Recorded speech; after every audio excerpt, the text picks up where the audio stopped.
hurt. No, I think she is. Yeah, she's hurt. She took a hard fall off there. Boy, gosh, I hope she's okay. I can't do it. Okay. We'll do it live. Okay. We'll do it live. It. Do it live. I'll write it and we'll do it live. Thing sucks. Here we go. It is the Daily Puck Drop. It is your daily sports podcast. We're here to entertain you one and all. Do we fail daily? Yes, we do. But we try, and that's all that matters, is at least effort, is a great attitude and a great effort. All right, coming up on the Friday Daily Puck Drop, it's the PME Show. It's myself, Jim Moore, and, of course, Chris Egan will be joining here with us here in a couple minutes. Our handicapper, Troy Winstop, somebody get you updated on all the championship of college football games and all the lines coming up on tomorrow and today, and then all the action there on Sunday.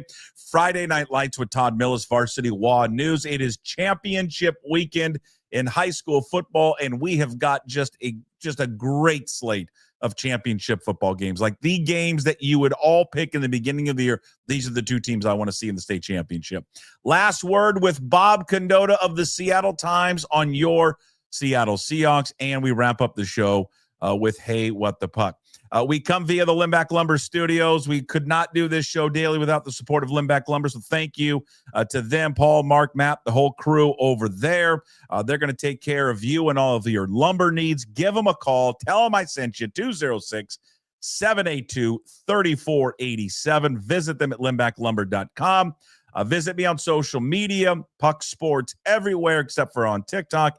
It's Puck_sports. And please go visit and join the Pucks Posse today at PuckSports.com. You support all the daily content that we deliver to you. Plus, we give you bonus shows throughout the week, including Inside Pitch with Ryan Divish out on Wednesday, KJ Arntz yesterday with Mitch Levy. So it's out right now. And a brand new podcast that just got delivered this morning. Had a visit with Fox Sports college football announcer Tim Brando, who I deem the czar of college football. I want him to take over college football, and he joined me to try and fix and help the ills of college football. So we'll see. Give that a listen, see if we were able to do that. On Monday, Wednesdays, and Fridays, he joins us from Bend, Oregon, where he's already been named a top 15 journalist in Bend and friend and dog owner. He's a man that is starting to get his roots of being a man. At the late stages of his life, he's decided, I'm going to cut down my own Christmas trees. Yeah, there it is. Can you see it? There's one of them. Yes, I see it. He's got two.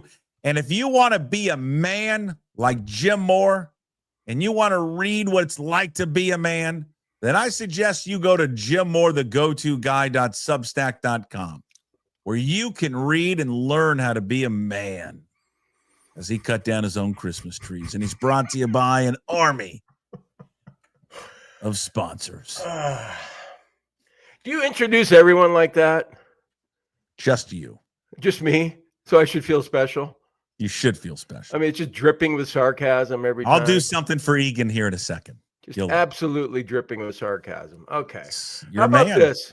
How about this? Like, buy your wife a car for Christmas. Okay. You know those commercials that you see where they've got the red bow out there on the hood? And yeah, my father did that. My mom cried and said, I don't want it. Take it back.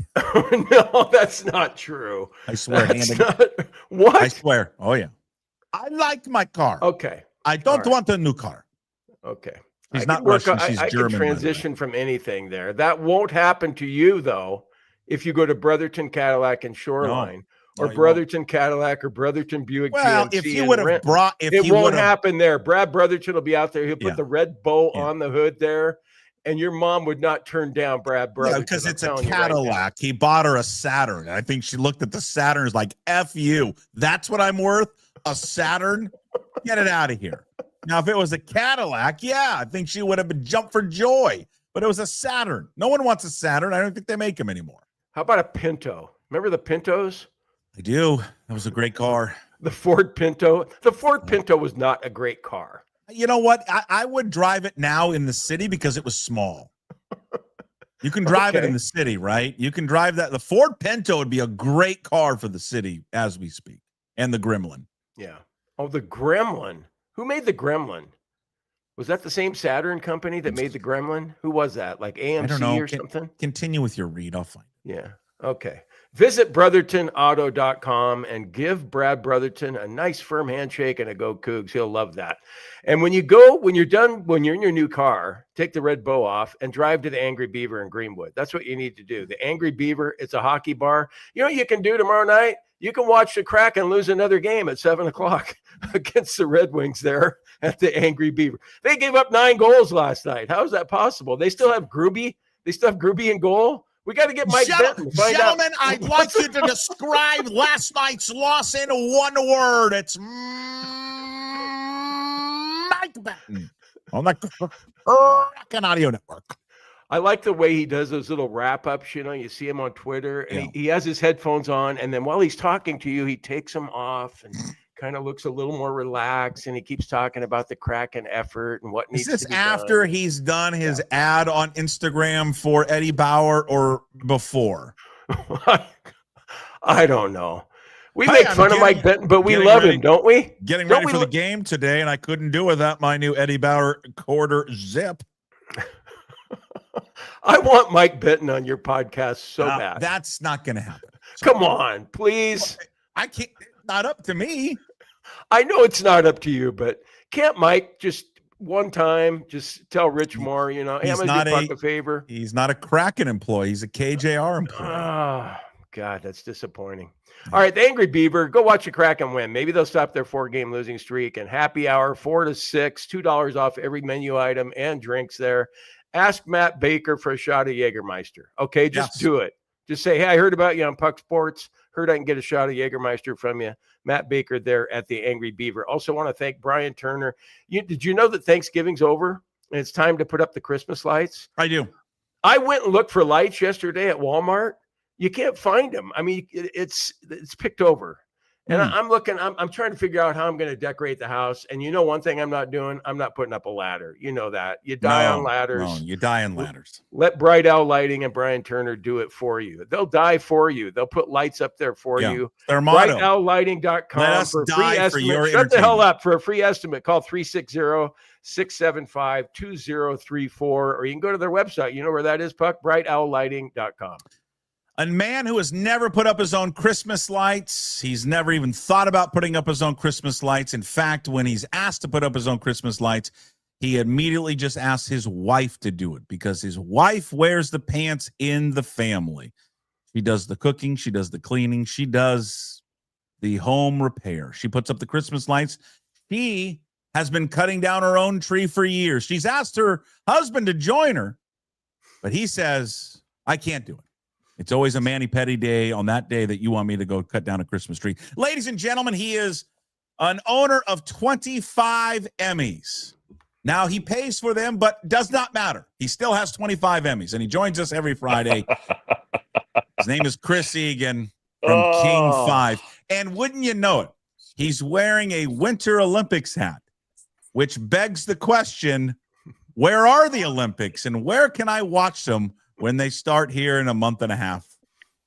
Jason Puckett, Jim Moore, happy holidays. And great question, Jason. I'm getting asked every day, where can I watch the Olympics? There's only one place to watch them, the Big Five, King 5, home of the Super Bowl as well, the NBA All-Star Game, your Seattle Kraken, the 5th quarter on Sunday nights on King 5.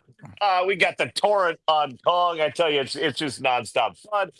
Jim Moore, Jason Puckett talks about cutting your own Christmas tree. I go back to Melanie Egan and my first year, our first Christmas in Klamath Falls, Oregon.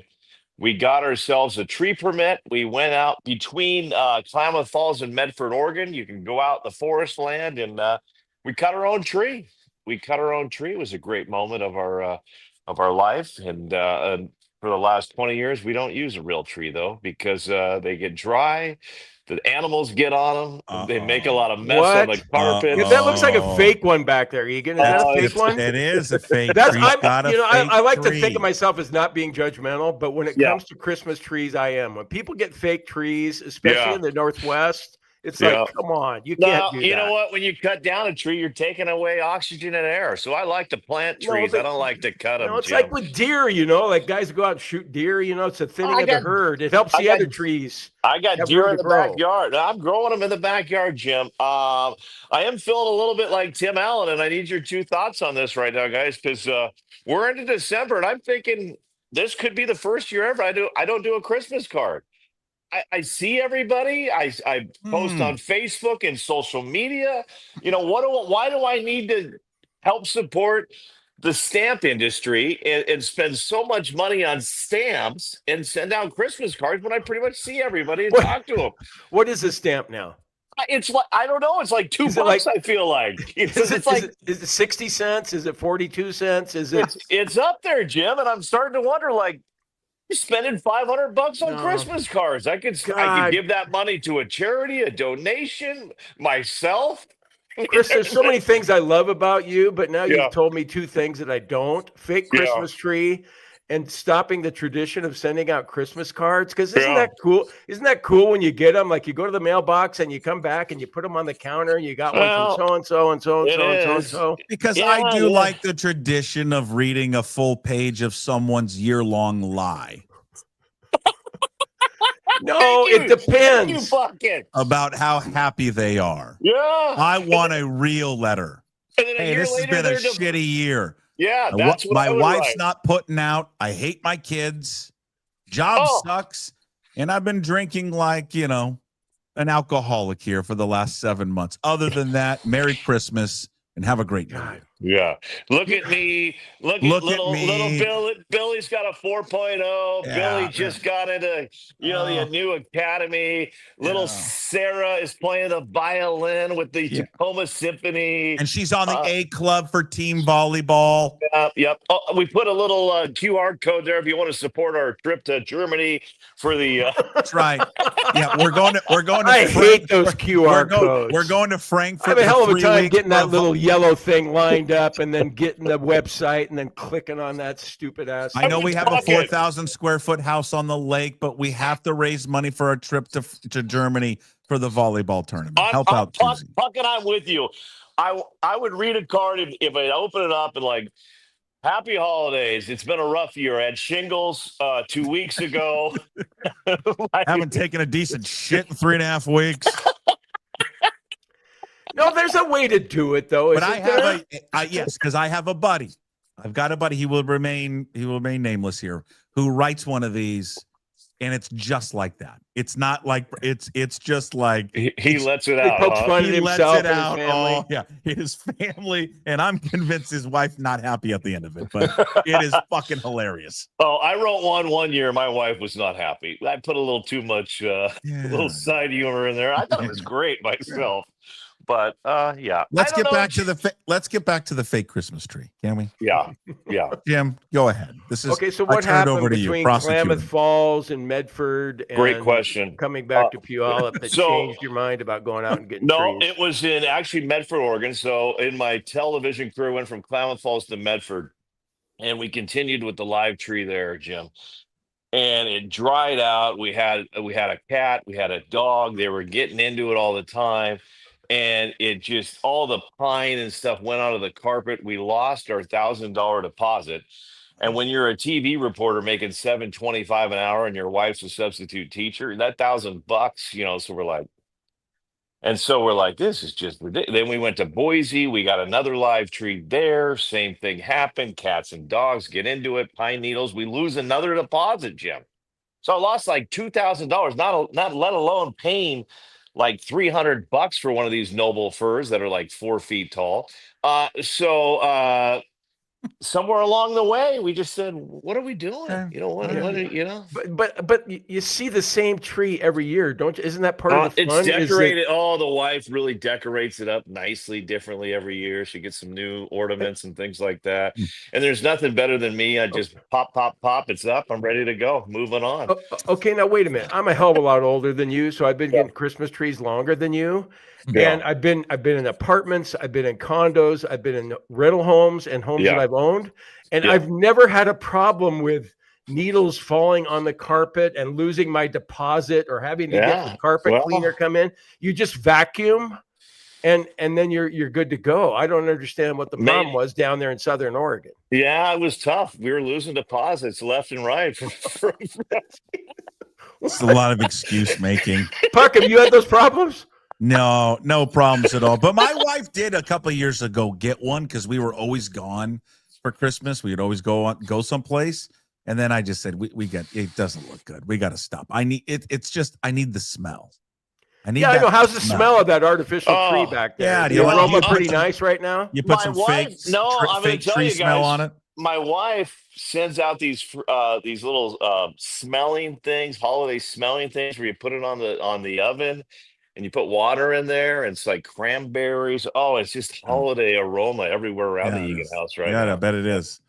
You put that in your room everywhere. Just that's where I'm starting to think. Hey, Jim. Hey, Jim. I'm starting to think Egan has been living a bunch of lies. No, there's no lies. I've never think? lied about a tree. What do you? Yeah. I mean, I've never gone on record saying I cut down a tree, except I did in Klamath Falls. Okay, the one thing you're right about, though, is how much the trees are at the lot. I went to the lot yesterday just to get a comparison. One of the ones that we cut down is 12 feet. Okay, 12-foot noble fir. I went to the guy and I go, how much is that one over there that's 12 feet? $240. Yeah. The 16-footer is $325. Yeah, they're getting you. Yeah.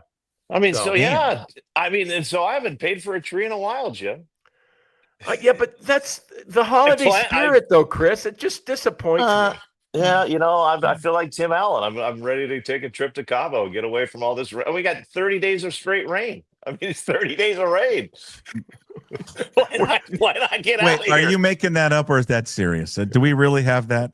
I know it's going to happen, but is it really going to be 30 straight? It looks like 30 straight days of rain. I mean, and then they keep talking about an atmospheric river and when did Puckett? You and I talked about this in Enumclaw one night. Jim Moore, when did all of a sudden rain become an atmospheric river? Because it just sounds rained. Cooler to say that. Yeah, when did we make up that term in a meteorology Ask your weather school? person. Who's your weather person there? We got a lot of them. We got Madison something. We got Leah. No, we got Leah Perella. We got Rich Marriott in the mornings. So Ashley, Adam. Okay, what's Renner doing? And don't tell me that he's died, and then I'll feel bad. And I think he's hiking Mount St. Helens, Mount Rainier. So. Was he as arrogant as he came across on TV? I mean, Jesus, that guy was like. I mean, he always talked like his weather forecast was going to be different than Channel 4 and Channel 7. I mean, honestly, I can tell the answer is yes, he was arrogant, Jim. He's going to get pulled into the office later today. Hey, Chris, we love what you're doing, this independent little project you got going on every Friday. No, did he not seem arrogant, though? We would just ask maybe if you don't talk about the station anymore. Just don't talk about atmospheric river. My forecast. It was always my forecast. My forecast. And he's not alone there. Like, I've heard it from a lot because I'm usually miking up when the weather's going on. Hey, Wappler never did it. And I heard a lot of it, here's what I'm looking at for tomorrow. I'm like, no, I don't think you have anything to do with that. But it's the always way he turned. He put that little mustache on with the little mock turtleneck. You'd be like, coming up next, Gene. I'm going to give you my Chris, I'll help you out of this. You know who Puck loves is the one on, where's she? Channel 13? Hey, Dad, what's her name again? Hey, Dad. Yeah, son. Claire Anderson's on again. Claire Anderson. I'll be right Claire there. Anderson. Is she still like in Kimberly Martin on ESPN's My Crush? I thought she left. I think she left, but I think she came back. She came back for my son. Okay, came back for your son. And by the way, your daughter's going to be making an encore. I just filmed last night at the Woodland Park Zoo. What are the best of? The Prep Zone Best of holiday special, and the Ballard Beavers made the cut. Ballard Beavers are in the show. So. As they should, Chris. They start tonight at Ballard High School as they defend their 3A state title. It starts tonight. And speaking of at the Beaver Dam. The defending champs from Ballard. And trying to get myself out of a hole from fake trees and no Christmas cards. I will get serious since we're talking prep zones. Tonight, 7 o'clock, it will be Mount Tahoma, the T-Birds, the football team, taking on Monty Kohler and O'Day for the 3A state title. And I mean, you can't say enough about Monty winning as coach of all time, but this Mount Tahoma team, pretty cool stuff. They have just played inspired ball.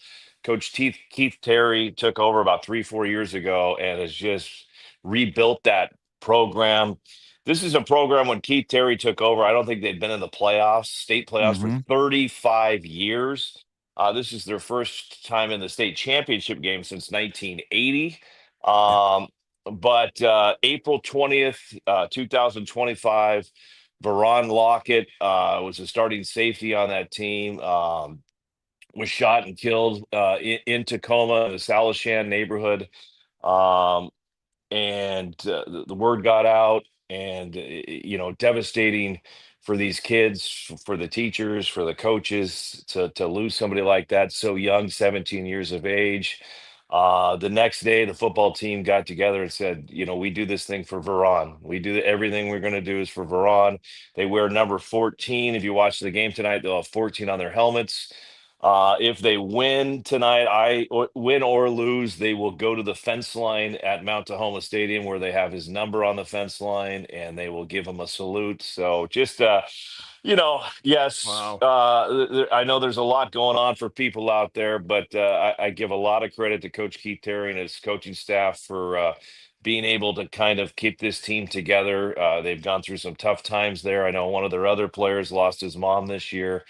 So they've had some tough times, but here they are tonight playing for the state title against Mighty O'Day, and it's going to be a battle. So we'll see that one tonight.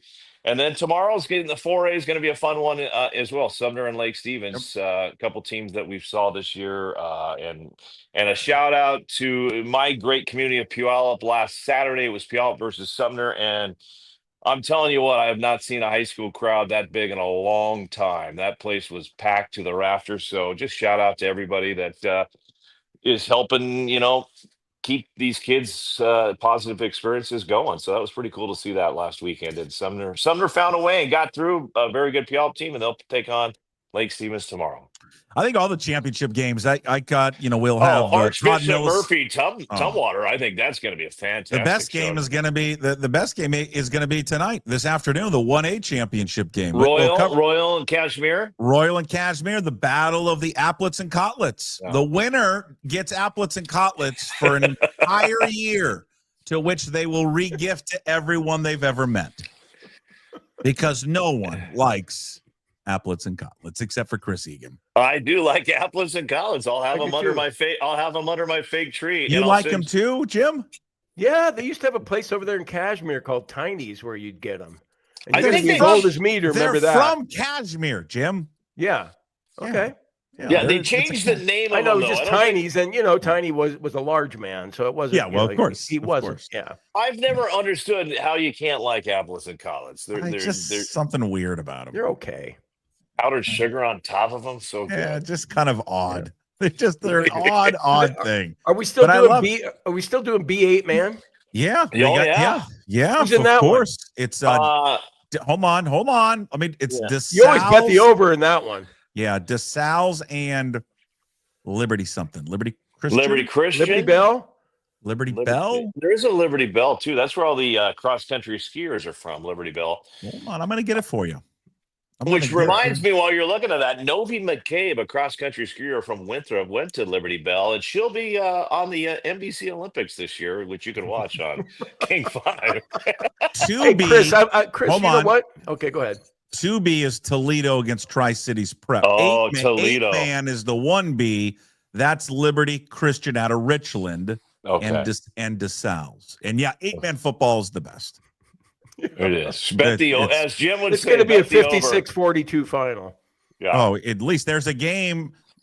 The first round, I'm looking at the bracket. Moses Lake Christian against Wahkiakum. The final, 78-38. On the other side of the bracket, when Pomeroy defeated Tulalip Heritage, 86-22. It's just phenomenal. I love some of those schools too when they're like 8 cities: Elmira, Cooley, Heartline. I got Wilbur, Creston Keller, Republic, Curlew. Garfield, Palouse.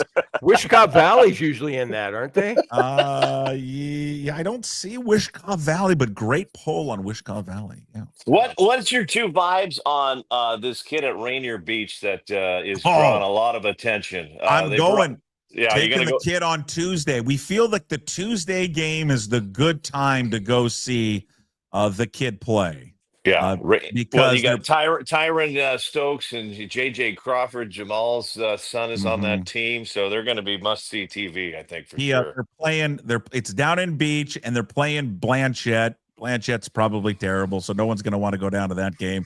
So we think that might be. Sorry to all you Blanchette fans out there, but I'm sure you're going to. My kid's on that team. I've never listened to this podcast. I know.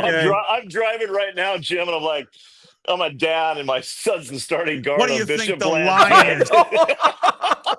Puck just said you suck, son. What do you think the line is on Tuesday between Blanchette, and they will always be the Braves to me, not the Bears? What will the line be between Blanchette and Rainier Beach? Well, Bishop 40 and a half. They may come out in a strong 3-2 zone and try to slow things down a little This kid had 31 points, 14 rebounds, and 9 assists in his debut. Jim, they played Renton High School, and Renton's supposed to be good at the 2A level, like a really good program. Yeah, they beat them 81-60. Jim, there were over 2,000 people at this gymnasium to watch this kid play. And how many college coaches, how many agents? Oh, You can find out how much they paid this kid to play at Rainier Beach. That's what I want to know. Hey, you stop. Oh, hey, come on. Come on. Like the kid just randomly said, I want to go to Rainier Beach and play. He did. Maybe he just wanted a change of scenery from Southern California. Sorry for being cynical, because I know you're never cynical. What better place to go to than rainy Seattle in the winter? 38 and rains every day. It's dark by 4. If this kid is so good like he is, and it's too late now, but I wish we could go back. Maybe he should have picked a Bishop Blanchette or Cleveland or Foster High School. Just to go to one of these schools that we haven't. How about Ballard? A team we haven't seen in the Tacoma Dome for a while. Just pick one of those, and if you're that good. I'm sorry. I'm not even listening to what you're saying. I'm still laughing at the image of the dad with the Blanchette kid in the passenger seat. Hey, son, there's some yahoo on this podcast who thinks you're going to lose by 40 Tuesday night. My apologies to the Blanchette parents out there if you're listening. Sorry that you caught some stray arrows, but there was several years where the Ballard gymnastics team struggled, Puckett. We were on a podcast. They're dominant. Well, they might struggle this year, so we're not telling you. Hey, Chris, we buried the lead. We're supposed to be journalists. You still are. I'm like a has-been. I still check facts. I don't. We buried the lead, though. We've gone a half an hour. It's Puck's 50th birthday today. I know. Okay,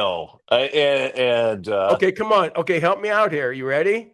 I'm ready with you, buddy. Happy birthday to you. Happy birthday to you. Happy birthday, dear Jason. Happy birthday to you. It was better when Marilyn Monroe did it to John F. Kennedy. But then we could take it, Jim. We could take him to round robin. Happy birthday! They still do that? I think you can still get yourself a free cookie and ice cream or something like that. What do you get at 50? Do I get a discount on groceries? You're gonna be no. Yeah, AARP. AARP. You get a discount on groceries. What do you mean a discount on groceries? If you have an AARP, you have an ARP card, you get a discount on Fred groceries. Meyer does stuff like that. Are you not aware of this, Egan? I am not aware of this at all. What? You get a discount on groceries with your ARP card, and you get a discount on travel. What is the ARP card cost money? And twice weekly, every Monday and Wednesday, or Monday and Fridays, a reach around from your spouse. Well, when the spouses get over 50, they get a little more. They get a little more aggressive. Yeah. Okay. Do you have an example of that you could share? Oh, sure, I got video. Give me a second. Pull that up. Oh, Let me get the video. Yeah. What? So I what think other Egan's turning advantages? red there. Oh. You turning red, No, Chris? I think my lighting The lights. changed. What Yeah, other the- advantages do you get at 50? You get some discount on Well, groceries. First off, I didn't know about the ARP card, Yeah. which I need to look into that. You didn't get one in the mail when you turned 50? Yeah, but I don't think I signed up for it. I thought it just. Oh yeah. Okay. That's worth doing. There's some discounts. I mean, now Puckett, you get to play in the seniors division of sports. 50 and over is considered the seniors bracket. Okay. So if you were to compete in anything, that would be the seniors bracket. Pickleball, 50 and over, seniors bracket. Softball, 50 and over. Okay. There's a Is senior 50 the menu age? at like the corral. You can get. I think you get a Golden cheaper Corral. price at the Golden Corral. Oh, perfect. Do I need to start eating earlier? Is it like a 5 o'clock now dinner time? Is it what? Yeah, so you're gonna want to start eating dinner at 4:30. You're gonna go to Costco around 11:30 and just take free samples. Already do that. You're gonna hit an age where you just feel like you want to go out and cut a tree, and take away oxygen from your neighbors. Just be just be a man. For your Christmas pleasure.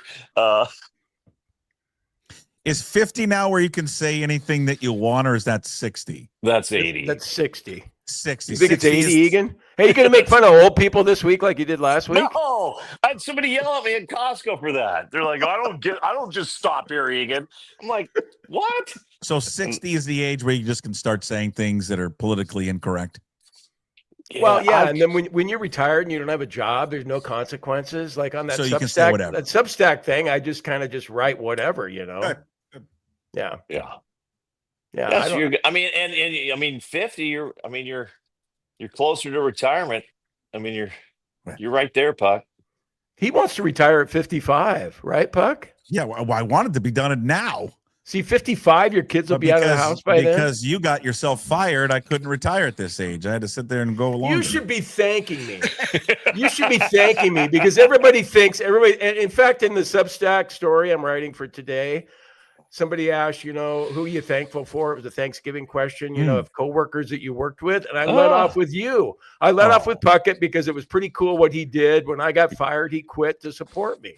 So I mentioned that, but I thought about it. I thought, Puck should be thanking me now, 2 years down the road, year and a half down the road, because he's not at KJR anymore. He's making money hand over fist doing this podcast. Number one podcast in America right now. Yeah, He's I mean, on he's the going West to win the Coast. iHeart Award for the best sports podcast in the country. It's going. should. I feel like he should be thanking me and not the other way around. You know what? You're right. Thank you for getting fired. Yeah, you're welcome. You really the best thing Rich Moore, the best thing you ever did. God, I love getting 6 months of unemployment. That was beautiful. For doing nothing. $800 a week, Egan. If you get fired by the Big Five before you go to the Olympics. Yeah, no wonder you can $800 afford a a tree. week. Yeah, no wonder you can afford a tree. I'm working and I can't afford No, one. look, see that tree back there? That was $5. $5. The one behind you? Yeah, I don't have any lights on it yet. Yeah. It's kind of dark in here. I know. What are you in a cave? Why is it always so dark in there? I don't Do you not know. like the light, or what's the deal? I don't know. Okay, Kathy's Puck, what are you still gonna do? sleeping? What are you doing tonight for your birthday?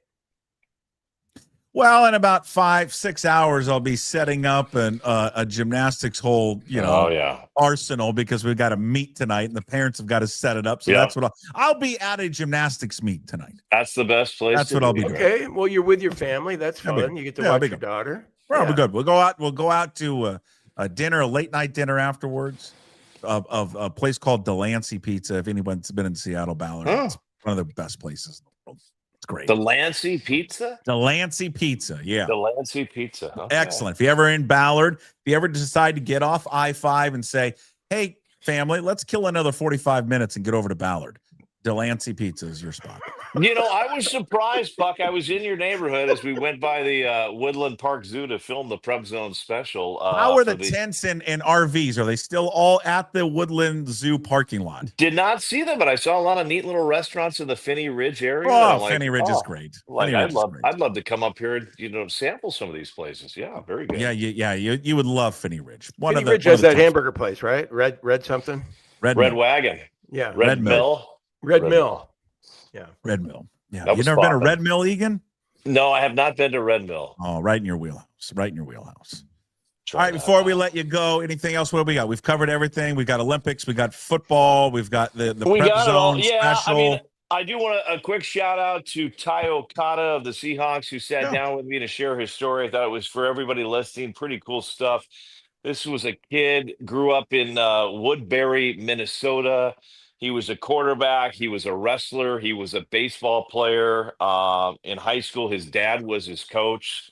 You get choked up when you look at some of these dad pictures when they're coaching their kids. Has a great senior year, wanted to play college football. Nobody was waiting for him. Nobody was offering him any scholarships. He was just, he said he was too small as a quarterback. He was a very good wrestler, but nothing was there for wrestling. He was a good baseball player. Nothing was there for baseball.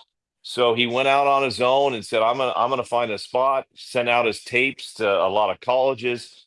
Montana State called him back and said, hey, we don't have any scholarships, but you could come here and have a walk on. So he gave himself 2 years because that's what he thought financially he could afford, was 2 years at Montana State.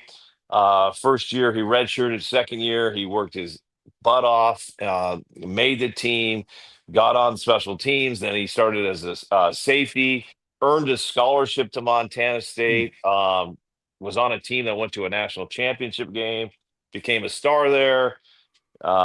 Graduates, goes undrafted. The Seahawks pick him up. 2023 plays like 4 games, 2024, 4 games, and now just keeps working, keeps grinding, and now he's the starting safety on arguably one of the best defenses in the NFL. So I think it's just a story for if you're a young kid playing for Bishop Blanchette, if you're anybody out there, You may get blown out Tuesday night, but do not give up. Nobody writes your story for you. You write your own story. And I thought I thought Ty Okada, great example of that. And this Seahawks team is loaded with stories like that of just guys fighting for every inch, fighting for scholarships, fighting to make rosters. And when you get a bunch of them together, it's pretty dangerous. And we're seeing that this year. So just wanted to give him a shout out, and Montana State for giving him a shot to get out there and prove his worth. And he's doing it right now. So that is it. Great stuff, Chris. Enjoy all the coverage and check out King 5 News, king5news.com for all the highlights and the latest there with all the state championship games starting this afternoon and running all the way through tomorrow over at Husky Stadium. Good luck to all the kids, parents, coaches, schools participating here in the next few days. You better believe it. It's going to be fun. We'll have all the highlights on King 5 TV. I'll be in the anchor desk tomorrow with the 4A, 2A, and was it the 2B tomorrow? Yes. Okay. All right. All right, boys. Hey, Jim, I'm looking at my backyard. I'm seeing a lot of good trees out there, but it feel weird cutting one down, but you got to keep that oxygen flowing, don't you? I see a beautiful one right in front of me right here. So I don't know. Maybe it will be different a week from today. We'll see. Maybe you got my mind a little bit. We'll see. Okay. Hey, good. Dad, I know you liked Claire, but Leah's on too. See you, Chris. All right, boys. Hey, Egan. All right, there he is, Chris Egan with us, the PME Show every Friday. Chris Egan, King 5, along with myself and Jim Moore. All right, let's get to our handicapper. He's back. Well, he was back, and now he left. Where'd he go? He was in the green room, Jim, and then he disappeared right when we were going to him. I don't know what happened to. He's not in his studio, though. Troy Wins. He is not in his studio. He's in his mobile studio.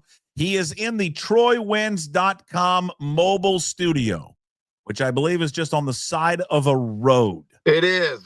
That's where the best handicappers make their bets, Jim, is on the side of the road. Where are you, Troy? I'm in downtown Kirkland, man. Downtown Kirkland, having a cup of coffee and getting ready for the Gonzaga game today, Jim. Get your money on the Zags -4.5 tonight.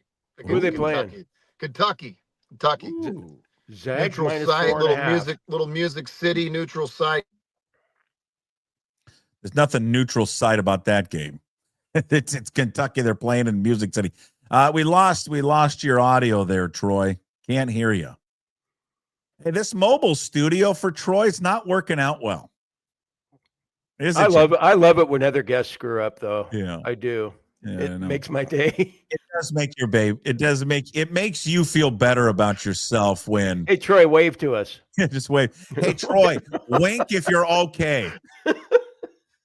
Troy, just wink, nod your head if you're being held hostage or you're some type of captive. Because I mean, this doesn't sound normal that you're on the side of a road doing a show. I think he's in trouble. He may be in distress. Troy, are you in distress? Do you need help? Do you want us to call somebody? For some reason, I'm losing your audio. Like that's why I logged out the first time and I lost you again. But I've got you now.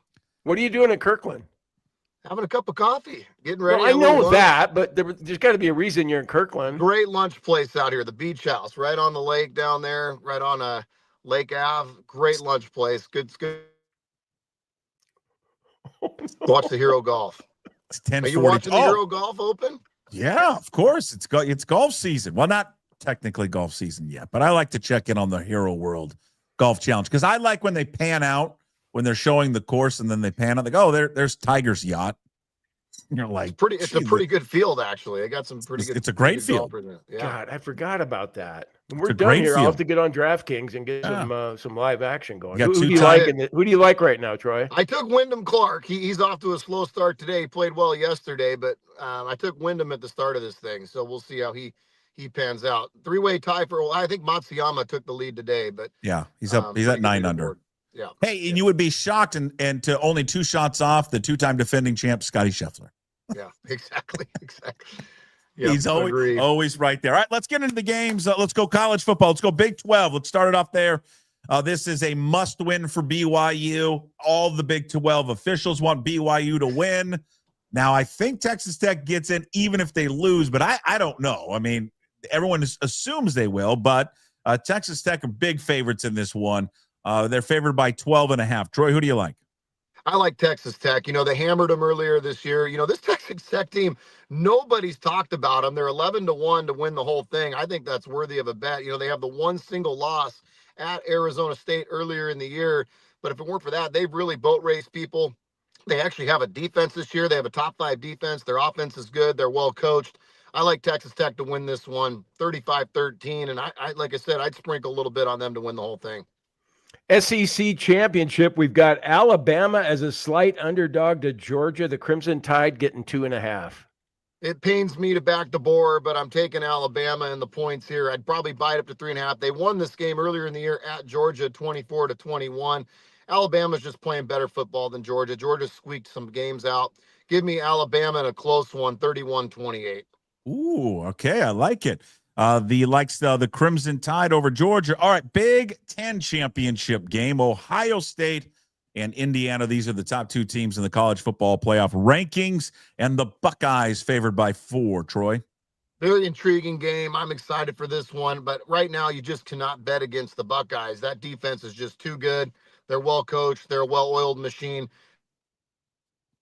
Buckeyes quite a bit. 28-17, give me Ohio State. But this will be a fun game tomorrow. Really fun game. Hey, did the line come down? Are people betting more on Indiana than they are Ohio State? Right. Because wasn't it 5.5 at one point? Yeah, I think it was as high as 6, and it's down to 4. I saw it on ESPN bet today at -4. All right, the NFL, the Seahawks, they're heading to Atlanta. And, boy, they're facing Kirk Cousins. They're 7-point favorites on the road, Troy.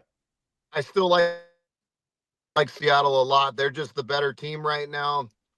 Listen, Atlanta's banged up. Drake London questionable to play in this. I get Bijan Robinson, but Seattle is so good against the run. I love Seattle last week. I love them again this week. They win this one handedly, 31-17. Okay. This is really an elimination game here for the Kansas City Chiefs. Houston is getting 3.5 at Kansas City. Who do you like in this one? I'm taking the Texans. We'll talk about resurgent. That defense has been outstanding. They're healthy. Offensively, they finally got it together. Right. I don't know how you make them a dog in this game. I'll take Houston all day long. Close game, 24-21, but I'll take Houston plus 3.5 in this one. All right. We're down to the lock of the week, aren't we, Puck? Do we have go ahead. Give them the lock of the week. Okay, lock of the week. You know what, Troy? I'm going to tell you something, and I'm an amateur at this. But I was looking through the NFL games on who I would make my lock of the week, which I'll get to after you get to yours. And I kind of like the other team, and you're going to go with Buffalo, though, over Cincinnati, it sounds like. I am. Listen, I get it. There's a lot of hype around Joe Burrow right now being back, but this Buffalo team, to me, they're still arguably the best team in the AFC. They're at home. That Cincinnati defense is atrocious. They can't stop anybody. I think Josh Allen lays up 40 on them. That's my lock of the week. Buffalo -5. They're the better team since he can't stop a nosebleed. I get it. A lot of hype from what you saw on Thanksgiving, but give me Buffalo in a big way. I think they win this one 40-24. Buffalo's my lock of the week. Okay, Jim, what's your lock? All right, Troy, I want to know what you think of this. I was looking at it. The Chicago Bears, and everybody seems to think that they're frauds, that they shouldn't be 9-3. They're a flimsy team and all that. Well, they went into Philadelphia and they won. They're in Green Bay this week and they're getting 6.5. If you're going to give me 6.5 points with a 9-3 team that's currently the number 1 seed in the NFC, then I'll take the 6.5. I'm going to go with the Bears in my lock of the week. I don't want to say you're wrong. That's a fascinating game. Everything I've read, though, Green Bay has their number, and that's why the line is the way it is. I think they've won 18 out of the last 20 against the Bears. They just somehow, some way, they own the Bears. But I'm with you. When you look at that line, it looks fishy as all get out. To get the number 1 seed and get 6.5 points, that's a lot. So I'm not going to argue off it. All right, give me, for my lock of the week, give me the Mean Green of North Texas. They are in the AAC championship game tonight against Tulane. Drew Mestamaker, the best quarterback in America, and they needed him to defeat America's team, the Cougars, earlier this season. They're favored by 2.5 against Tulane tonight. So give me North Texas. Did they hang on to their coach? I know he left. Is he coaching in this game tonight? Yes. Your boy from I see the Cougs are everywhere. You see Nick Rolovich was the interim at Cal. I thought about you guys over the weekend, man. Coach is making highlights everywhere. Listen, that's why it's America's university, Troy. I don't know why you don't understand it. Basketball teams got to pick it up, guys. Come on. Hey, we have the best freshman in America, Troy. What are you talking about? It's true. Better than your freshman. Husky basketball, I will say, guys, I was having a beer last night. That has been the most disappointing team. And you know what? They're not making the tournament. It's like, I joked, I go, I don't know. He's already off on Sprinkle. Danny Sprinkle. Yeah, I don't know if it's Sprinkle. Hey, you know what? It's all the same. That was a bad push for me the other night, though. I had UCLA given 2, and the Bruins led by 16 with 5 minutes to go. Hey, Mick Cronin, for God's sakes, take the air out of the ball, you idiot. I mean, Jesus, they just let those guys get back in the game, and near the guy had to look at the end to win the game. All right, what makes him the best handicapper in America is no one. I guarantee no one is handicapping today's games from the side of a road in Kirkland with a baby car seat in the back of his vehicle. Lunch is at 11, guys. Lunch is at 11. Lunch is that's a little early. That's a little early for lunch. Too early for martinis? I don't think so. No, not too early. All right, tell everybody at TroyWins.com what are they going to get. Well, first off, happy birthday, Puck, and have a good evening tonight. But yeah, TroyWins.com. Follow us on Instagram. It's Troy West. We cover everything. We're obviously even covering the golf. We do prop bets. We do literally everything. College football, we'll have picks for you all weekend long. NFL, you name it. We cover it. That's TroyWins.com. All right, Troy. Have a great martini lunch. Have a great weekend. We'll see you next Friday. Thanks, guys. Thanks, Jim. Yeah, it's just olives for lunch. I order the vodka with extra olives, and that's the lunch, the olives. 85-year-old mother. That's what she does. Yeah. Perfect. All right. See you, Troy. Thanks, guys. Bye, Troy. Our handicapper, TroyWins.com. I like a good martini. Now, my wife is only limited to have one. She can't have 2. Something happens on the second one. Gets a little loose. Oh, does she? Yeah. What happens? I don't know. What? Clothes come off. I don't know. It just gets a little out of control. The second one hits hard. Not sure why. Okay. So you don't want her to stop at 1 then, do you? I like 4. 4. Okay. All right. Mainline it in.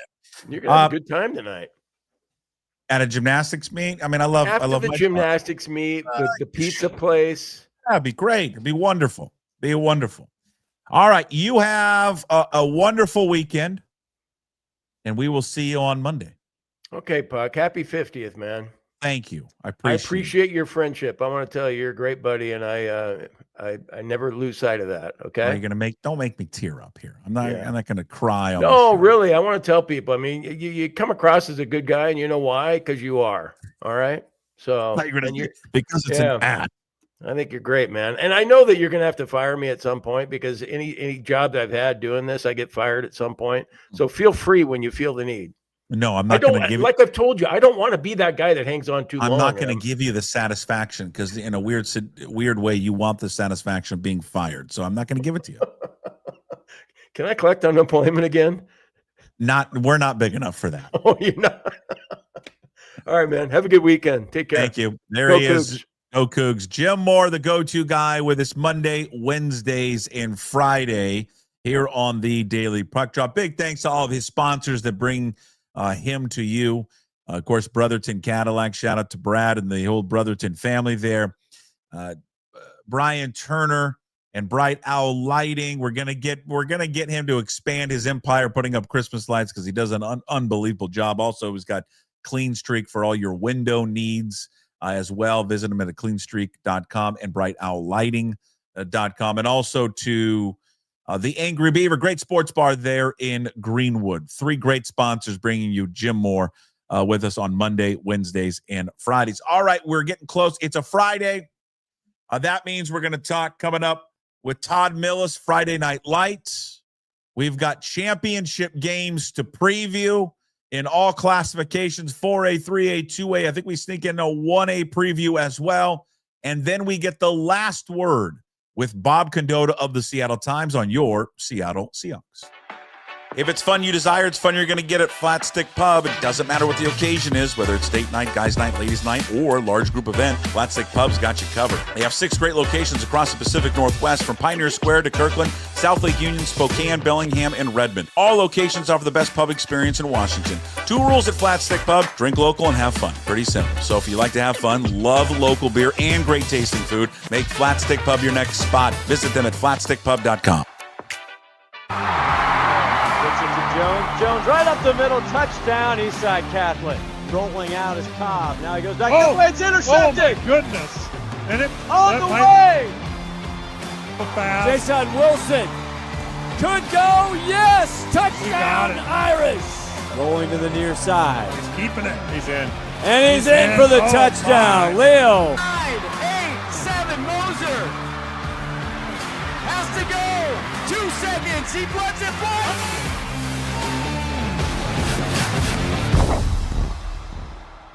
Todd, this is kind of a sad visit here on a Friday, and I say that not because I'm seeing your gorgeous face.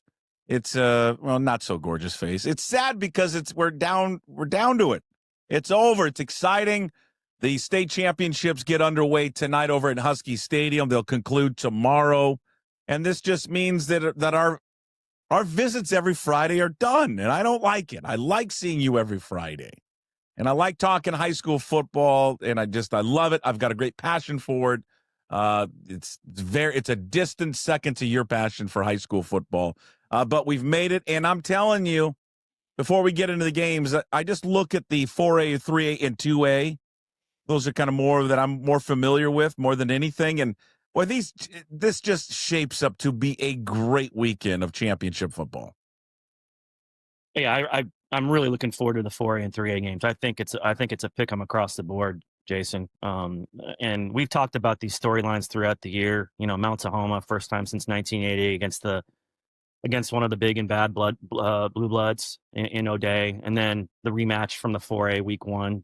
Did we know through the middle of the season? I wouldn't have bet on this matchup given Sumner's very adventurous route to this point, but here we are. The rematch should be a great football game, and always when the defending state champs are in both games, that's a cool aspect. And then, you know, I'm really looking forward to the 1A game this afternoon.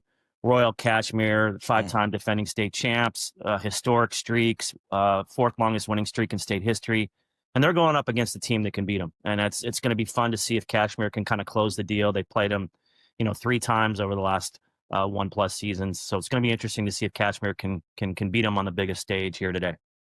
All right, let's get to the 4A championship game. Let's start there. Let's go 4A, 3A, and then we'll get 2A, and then let's touch in on 1A as well. And you kind of just did the right there. So we've got number 5 Sumner, 10-3. They're the defending 4A champs. They're taking on Lake Stevens, who is undefeated. Lake Stevens titles back in 2022 and 2023. So these two schools, the last 3 years, have won all the state titles at the 4A level. How does Sumner do it? They've been on this weird run, right? In the beginning of the season, some would say shaky, but they've really, they've got their footing now. Last week's semifinal game, what a great game against Puyallup. For them to come back in a game in which they were throttled in the regular season and then avenge it in the playoffs, and they just seem to be hitting on all cylinders right now. Yeah, equally important to Lance McGee having a career-high 313 rushing yards, and I would expect that Lance McGee will get 30-plus carries tomorrow night at Husky Stadium, was the fact that Sumner got 2 early stops on Puyallup's offense. Nobody had done that. And that enabled the Spartans to drive down the field, grab a 14-0 lead, and then it was a little bit of a seesaw, but Sumner never gave up the lead against Puyallup. That was key. I think they're going to have to do the same thing Saturday night against an equally explosive offense led by Blake Moser, Javion Farrell. It's a fantastic offensive backfield, probably the best offensive backfield in the state of Washington if you throw in the speed and their ability to take off and make big plays in the run game. So Sumner has the familiarity. They didn't, week one, they didn't know who Blake Moser was. Nobody did. They knew him as kind of a seldom used wide receiver. Taking over his first start, a lot like the Puyallup game when they didn't know who Noah Smith was. So now they have some familiarity with what Blake Moser does, but both these teams are way better than week one, and I think we probably should have expected that, including Blake Moser. He's really developed as a passer. He's got arm strength. I mean, we've talked about it. He throws in the mid-90s in baseball. He hasn't lost a game since like the 5th grade or 4th grade, so he has some winning pedigree. So, I mean, Sumner's got its hands full, but at least the Spartans know what they're in for the second time around. And Lake Stevens knows what it's in for the second time around. They're going to get a large dosage of Lance McGee, a much larger dosage than the first time. So I was listening to your midweek podcast, and by the way, I should say Todd Milles, Varsity Law News. I did a terrible job of not doing a proper introduction. VarsityLawNews.com is the website. Todd doing fantastic work over there. So is Lauren, and they've just been covering high school sports and will be covering high school sports as good or better than anyone in this region, in this state. Also, the Varsity Law News podcast, you can listen to it. It's up on YouTube. It's on all podcast platforms, Apple and Spotify. I was walking the dogs this week there on, I think it was on Thursday, and I was listening to the midweek podcast with yourself, Eric Curley, Matt Evans, and Brandon Huffman from 24/7 Sports. And you guys got into an interesting conversation about in the discussion with Lance McGee. For people who know, Lance McGee was a transfer coming over there from, I believe, Yakima. And when he was over there, he was primarily, or maybe it was the Tri-Cities, I can't remember exactly where it was, but he was a linebacker. And then he came over, play running back here for Sumner. What's that transition been like for him? Because you look at him and you look at his stats as being a running back. He's got over 2,000 yards. I mean, it's like he's a natural running back. Yeah, Keith Ross, the day he stepped on the Sumner campus, Coach Keith Ross saw him as a running back. Now, he was almost 240 pounds when he stepped on, when he joined the team for off-season activities. He'd been kind of touring all the college campuses. At that point, he was committed to Oregon State as a linebacker. He could have easily just said, I'm going to play at 240 and be a thumper at linebacker and maybe handle the ball 10, 12 times. But Keith Ross was really adamant about him playing running back, something that Lance initially went along with but didn't really want to. I mean, he'd come off a pretty serious knee injury at Davis of Yakima, so I don't think he was keen on the idea of being a workhorse running back. But I think the fact that he got in better shape and he was having success, and then obviously the coaching change at Oregon State and that commitment, he decommitted from the Oregon State, but then all of a sudden he started getting some attention as a running back. I think the more the success he had and the more notoriety he was getting over here, I think the more he liked it. I mean, he's become their full-time workhorse running back. There's a chance he might play some linebacker, but he hasn't played very much linebacker. And I think as the season's gone on, he's sort of embraced that. It's a complete 180. And talking to Brandon Huffman, I asked him, I said, where do you see him playing in college? And he sees him as a running back. He looks like a running back, and he's down to 205, 206 pounds. That's how much weight he's lost, Jason, in the course of 4 or 5 months. And he is fast, and he is physical, and he is mean. He is a much different running back for Lake Stevens to try and handle than the one that showed up in week 1. I know we've talked about him a lot. You touched on him in the beginning, and he's only a junior, so we'll have plenty of time next season to gush even more. I don't know if we talk enough about Blake Mosier and everything that this kid has done at the quarterback for Lake Stevens. Over nearly 2,400 yards, 37 touchdowns. It's not only just his arm, but probably the fastest player on their team. He's got nearly 800 yards on the ground and another 12 touchdowns. And they've had a lot of good quarterbacks up there. Have they had this type of dual threat kid? Not of this caliber. No, not of this caliber as a dual threat. So it's going to, I think that the premier matchup of this game is Blake Mosier and Javion Farrell against the really good linebacking core of Sumner. I think most people consider it the best linebacking core in the state. It was, Blake Mosier had over 80 rushing yards in week 1, when Sumner kind of went in blind. Sumner knows a little more about how fast he is. I mean, he's a sub 11 second 100-meter runner. I bet you he would probably be a 10.5 or 10.6 kid. He's that fast. So, but Sumner's pretty fast on the outside too. So those linebackers can cover lots and lots of ground in the intermediate area and the flats. So to me, that's the premier matchup. If Blake Mosier gets the best of that Sumner linebacking core, I think it's going to be a long night for Sumner, but very few people have done that over an extended period to Sumner's linebackers. And I expect that to be a really interesting chess match tonight. And your prediction is? Man, I mean, these two teams have played really close games over the last 2 years. Sumner won in overtime last year. Lake Stevens won on the final play this year. I'm going with Lake Stevens to upset the champs and become the state champs for the 3rd time in 4 years and extend one of the really good stretches of football by any 4A program in state history. And I did say Friday night. The game is Saturday night. Please, folks, Saturday night, 4A. Hey, he's got a lot on his plate. No one, it's okay. You Friday night, Saturday night, that's everywhere. No one's going to come screaming at you. A game that is tonight, Friday night, 7 o'clock at Husky Stadium, is the 3A championship game. And I really can't wait to see how this plays out. This is, and we've been talking all season long. You've been listening to Todd here on Varsity Wa News, the podcast at varsitywanews.com. Been talking about these two teams. This is old school football, right? This is defense. This is running the ball. This is physicality that we're going to see on display tonight, Mount Tahoma versus O'Day. And it's a great storyline. O'Day has been here. It's, the Mount Rushmore of high schools in this state. And then Mount Tahoma, right? They haven't been here since, 45 years ago?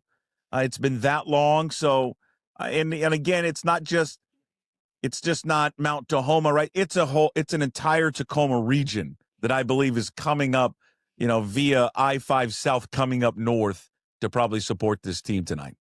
Yeah, I'm very interested to see how the city supports this team. I've been covered state championships where the entire, when Seattle's come out and Tri-Cities has come out and Spokane's come out.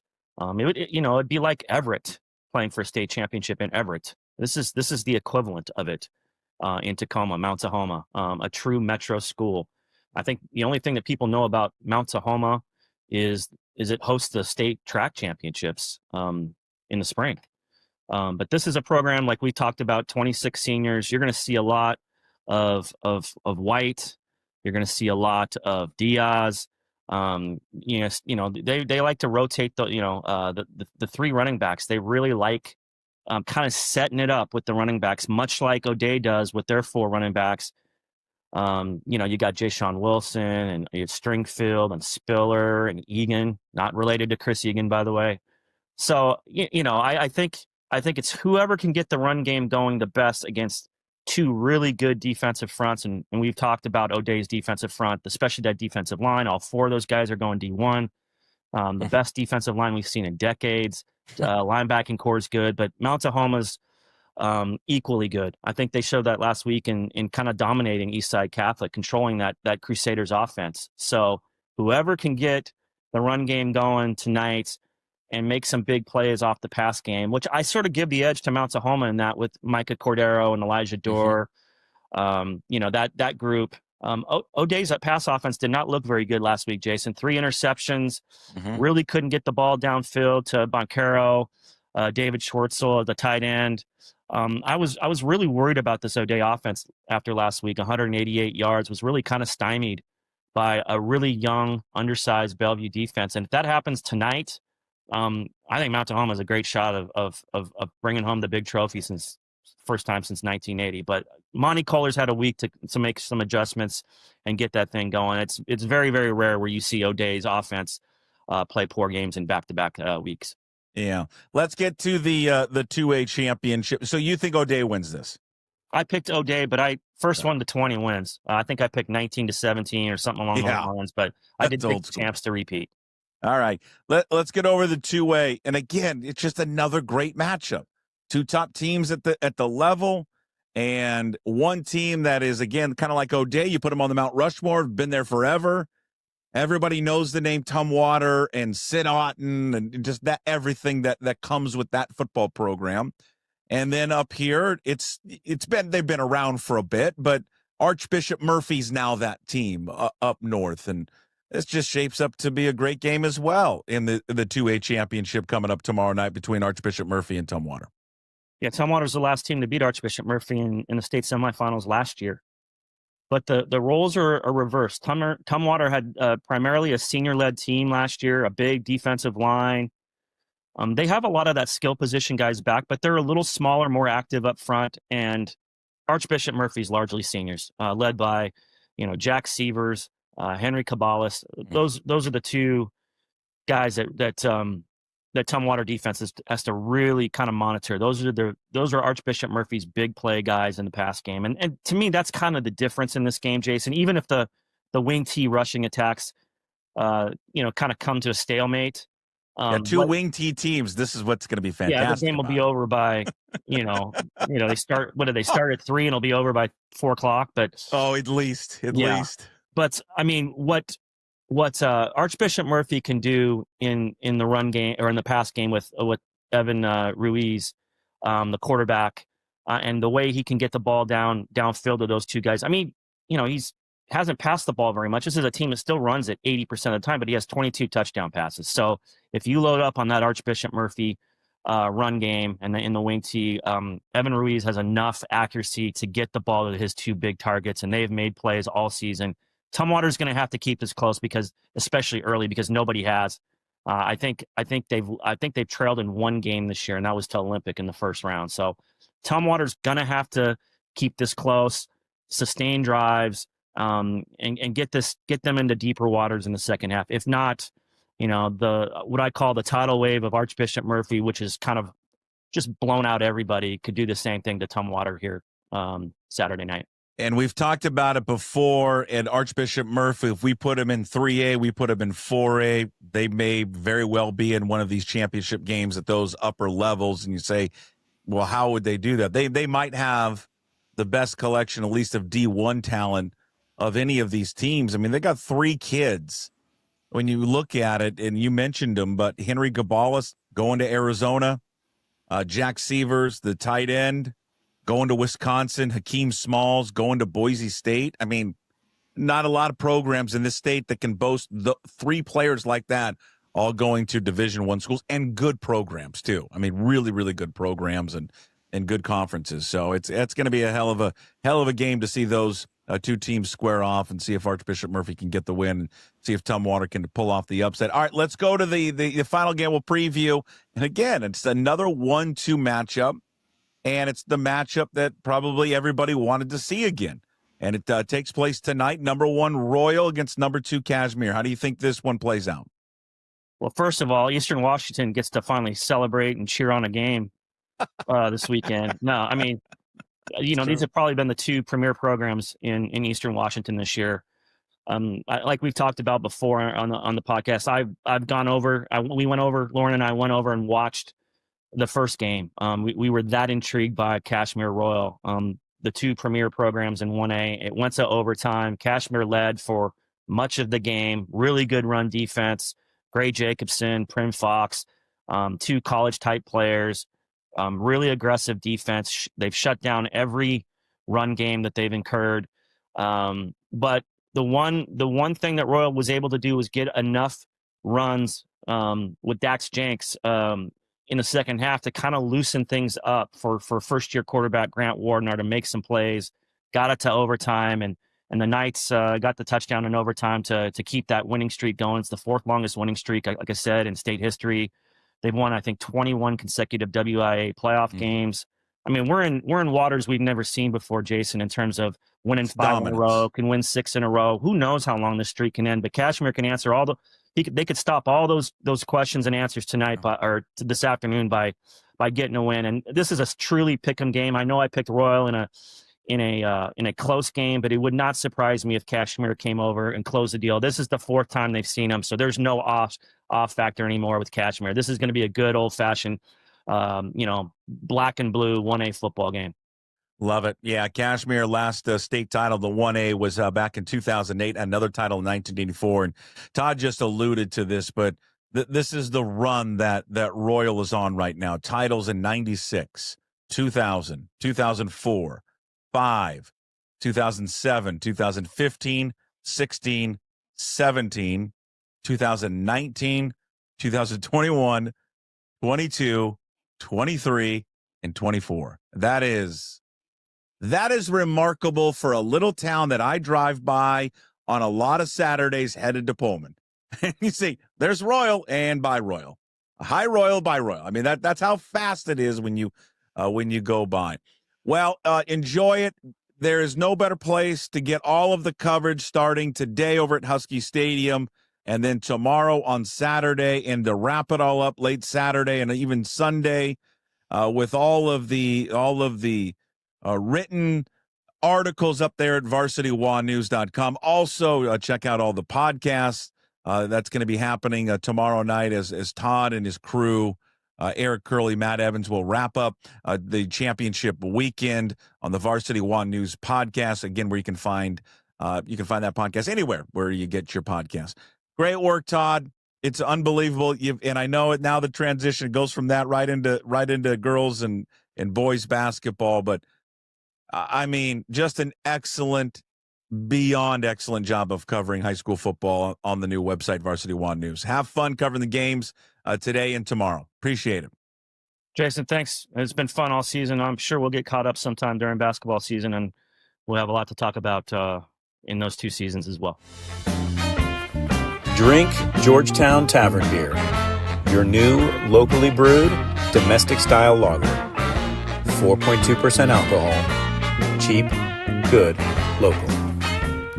Well, your team is probably going to play well. You're not always going to win, but they're going to play hard, and they're going to go out there and give good performance. You can live with that. Today we're going to talk about our next opponent.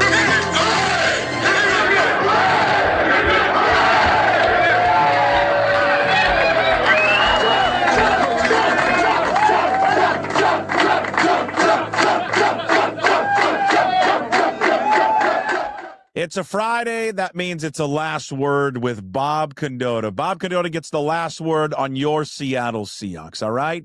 That's it. That's all you need to hear. Bob's thoughts, and then shut everyone else out. Okay, all right? Bob Condotta with us. Always brought to you by Georgetown Brewery, Seattle Times. Go pick up a hard copy, please. Go read the Seattle Times, seattlettimes.com. Georgetown Brewery every Friday. The last word with Bobby Condotta. Of course, they are makers of Manny's Pale Ale, Bodhisattva, Rogers Pilsner, and their tavern beer. Tasting room and beer garden open daily from 10 a.m. to 8 p.m. Visit georgetownbeer.com. Well, if we look back to last week, another great defensive performance against Minnesota. We look ahead now to Sunday, and we're all doing the same thing. It's like, all right, let's get past Atlanta. Then you got the 4 remaining games of the season. It's going to determine whether or not they win the division. Before we get to the rest of the season, how they're going to finish out in those final 4, and I know I'm glossing over Atlanta, but we all think they're going to win. How healthy is this team going to be against Atlanta on Sunday, Bob?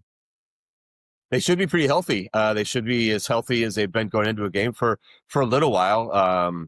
They didn't really sustain any significant injuries last week that should hold anybody out. The 2 guys who got hurt should be back. That said, Anthony Bradford was one of those, and he was back fully on Wednesday. And then yesterday he showed up with a different injury, a calf injury, and listed as limited. So that's obviously a new thing. So I don't know if that's significant or just something they were holding him out a little bit for there. But Josh Joba was the other guy who left the game when he had when he took the headbutt. But unfortunately had that. But if you saw the game, was called off the field by the concussion spotter who's up in the press box, and Job had to go over and be looked at for a concussion, but he passed the protocol on the field and could have returned to play.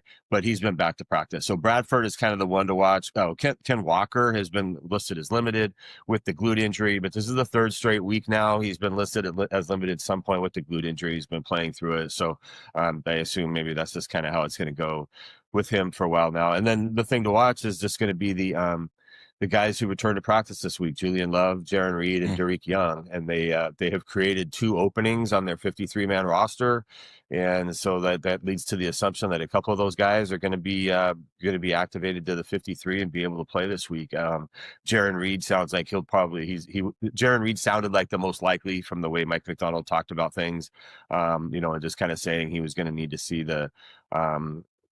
just see if he could play with the hand after he'd had it. If he could practice with the hand, then he was going to sound like he was going to be good to go. So, and then we'll see on the other guys. I don't know if I would anticipate Julian Love yet.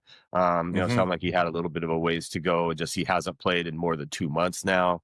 So I think maybe they could wait a little while, wait, another week or two anyway on him. But certainly again, they did create these 2 roster spots to lead you to believe they're going to fill them somehow. Let's go back to Anthony Bradford here for a second. He leaves the game last week with an injury. I was sitting in the stands, and I think when you didn't see him out there and you don't have the luxury of having your phone knowing exactly what's going on, I think everybody around us assumed he was benched. Yeah. Not having any idea about the injury. Comes out after the game, okay, he wasn't benched. It was because of an injury. There's been a lot of talk about Anthony Bradford throughout the season, right? He's been deemed the weak link of that offensive line. There's cut-ups all over the place on social media detailing Anthony Bradford. I've had fun with it. It's my new favorite game of watching Anthony Bradford drop back in pass protection and watching his head on a swivel, not blocking anyone. Some of it can be fair and some of it can be unfair.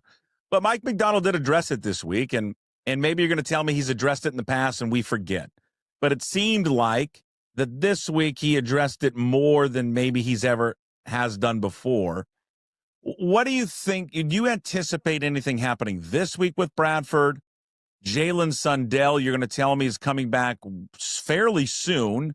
And when he does, do you think that they'll move things around when Sundell comes back? He has played guard in the past. Yeah, well, that was why McDonald addressed it differently this time, because the question was asked about Sundell, and if Sundell can return to practice next week, and we've been led to believe his injury is not overly significant. So the thought is that he should be able to return as soon as he's able to practice, and then he might, then it depends on how long they want to see him practice. And so so he could play guard. He was initially maybe going to be in the guard competition, and then they ended up. The way the center thing went, he ended up just basically playing solely center during training camp. And then because of Olawutimi's back issue, and when he won the center job, they kind of just wanted to stick with that. And Olawutimi is not viewed as being as much of a guard center option. He could be he could be an emergency guard if needed. But Sundell all along, that was one thought, was that he could be a little bit more. He just has a different, just a little bit bigger, essentially, a little bit more of the body type to kind of fit guard, as well as tackle. And so that was why he addressed it differently. And so that was just kind of the question was, what are you going to do when Sundell comes back? Does he take over Olawutimi's spot, or do you find a way to play him elsewhere? And he did kind of leave the idea open that, everything's in competition all the time. Yeah, we've asked about Bradford. I know I've asked 2 or 3 times, and he's been asked about Bradford, more than a few times. The deal up until now is it's clear he's way ahead of Christian Haynes. So that hasn't really been an option up until now of anything you would do with him. They really liked Sundell at center. And like I say, Olawutimi has never been viewed as a guy who would be a guard. So when Sundell's playing center and they like that, the only other option at right guard is Christian Haynes, but he was out.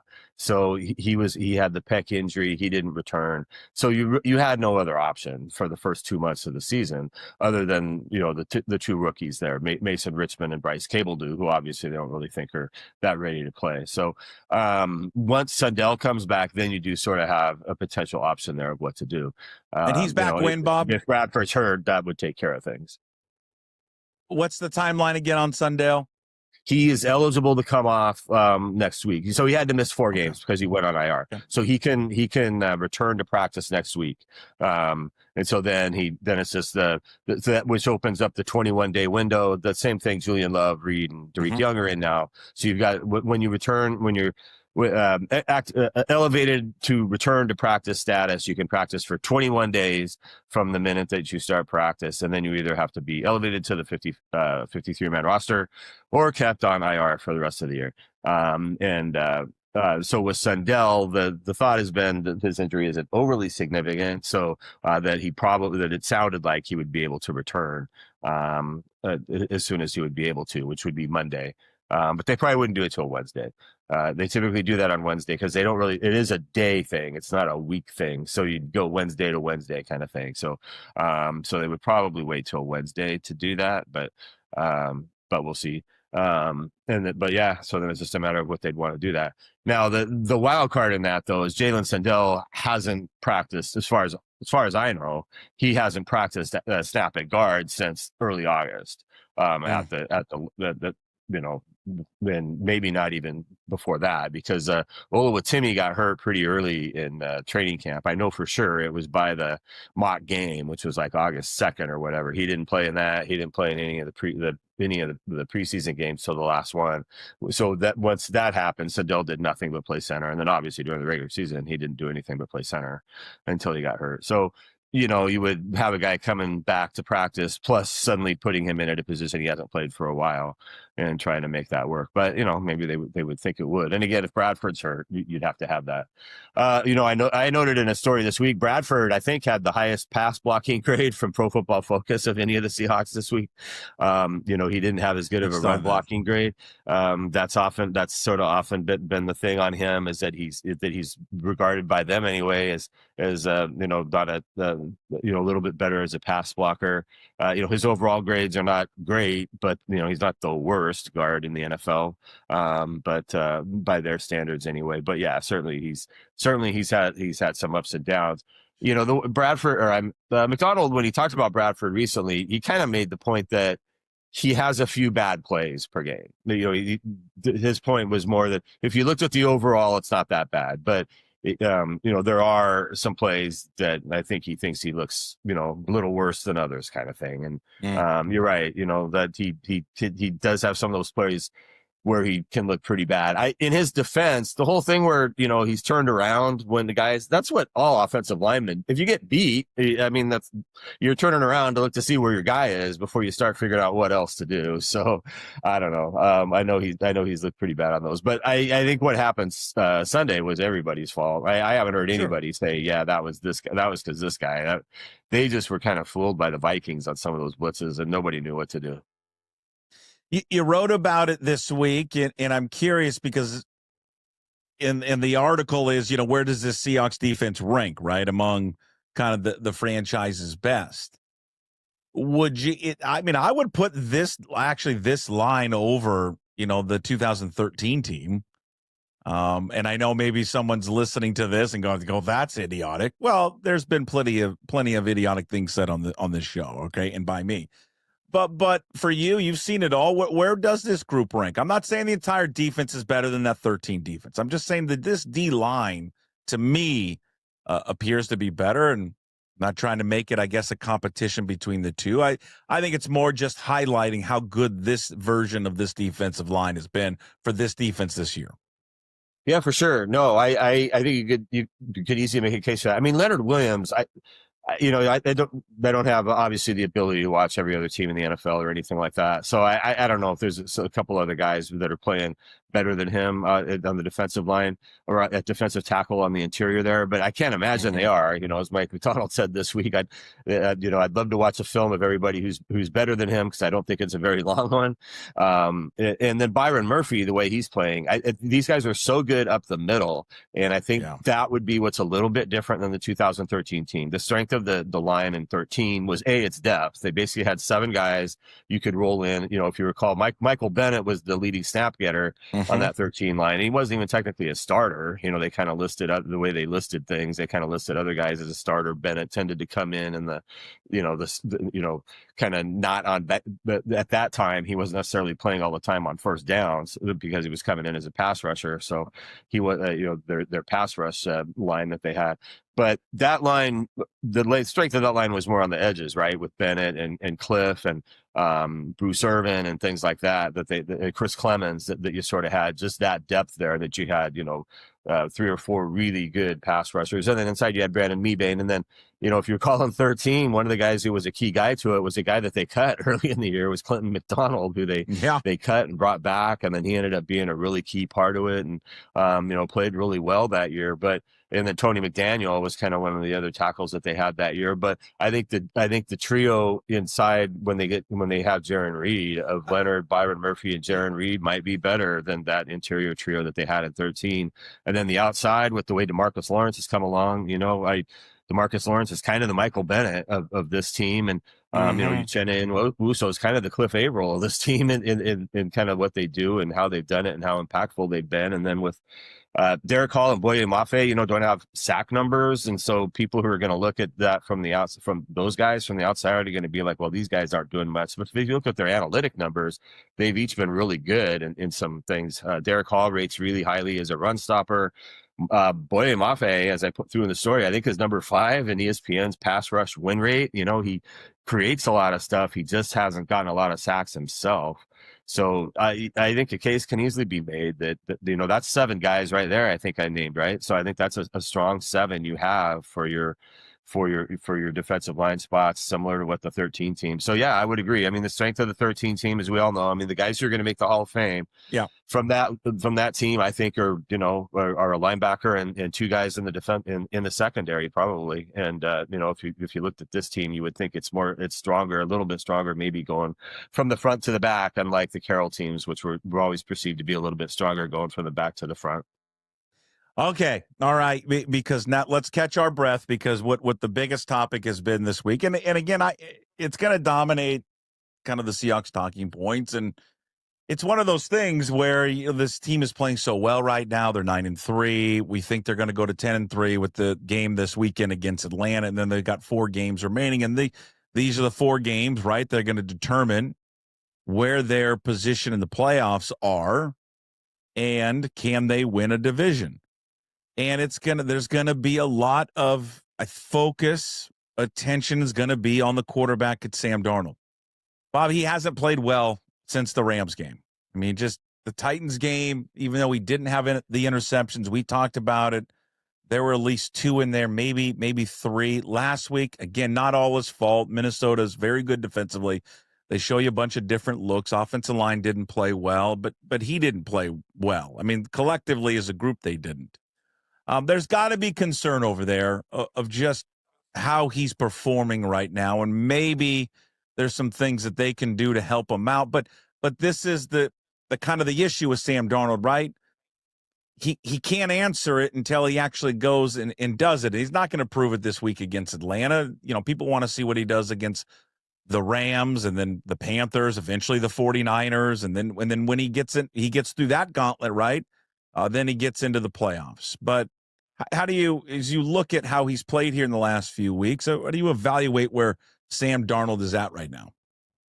Yeah, again, not to rely totally on PFF, but as a completely objective, neutral source, they rated his Minnesota game worse than the Rams game, from the simple fact of when they're looking more at kind of decision making and things like that. The Rams game couple of them were, I think they felt like were maybe forced on him a little bit more than in this game, where a couple of the things were just, not great decisions he made on some things, and just, fumbling the ball and things like that, which you can prevent theoretically a little bit more, a little bit easier as a quarterback than an interception sometimes, just by making sure you kind of tuck it under when you think you're getting hit. So for sure, it's listening to him this week, I was struck a little bit that he's kind of said the same thing for 3 weeks too. He knows what the issues are, and it's just a matter of doing it. Just decision making, getting rid of the ball more quickly, or going through his progressions more on some of the passes, and knowing when to take the sacks versus trying to make something happen. I think everybody kind of understands what the things is, but quarterback is one of the ultimate sports professions. It just comes down to that split-second decision-making, and everybody will always tell you that's what you can never judge a lot of times about these guys until they get out there, and it's a really hard thing to change too. This kind of guys sometimes do what they do, and that was the deal with Russell Wilson. He looked really good in practices, but then when he got out there in games and they realized, man, he almost always does the right thing. That was what really set him apart. And with Sam, unfortunately, there is a little bit of that just in some of these games when things get a little haywire,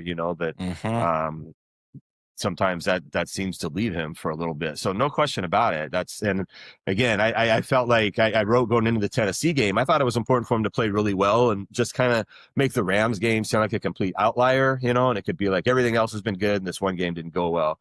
But now it is kind of a couple games here where, the Tennessee game, it didn't really come back to bite him, but really there were 3 passes that could have been intercepted in that game. Right. And then last week, the ball kind of being, obviously losing the 1 turnover, which they were really, strange to say, but who knows what happens if the Vikings did score a touchdown there, the way the Vikings defense was playing in that game, once it got 10-0, it seemed pretty easy for the defense to just sort of take that game over the way the Vikings offense was so feeble. But, and they were able to call a different game and not put if you saw that they were really getting rid of the ball fast against the Vikings, and that second half, just nothing was taking long to develop because they were trying to keep Sam and just kind of out of harm's way that way. Let's just throw quick passes. Let's just run the ball and not even really risk anything bad happening, because as long as you didn't have nothing bad happen, they weren't going to lose. But you're not going to be able to win the rest of these games doing that.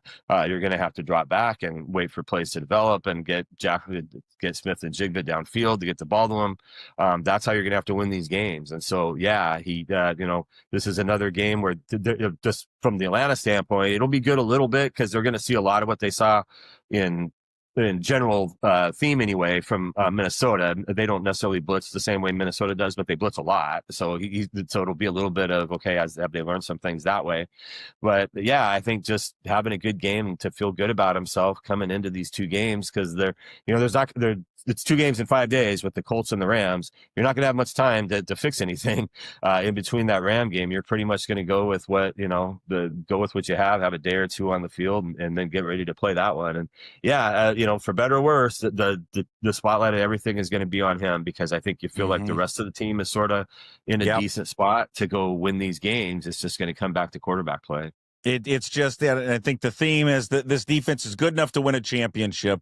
They're not asking Sam Darnold to win a championship. They're just asking Sam Darnold not to screw it up.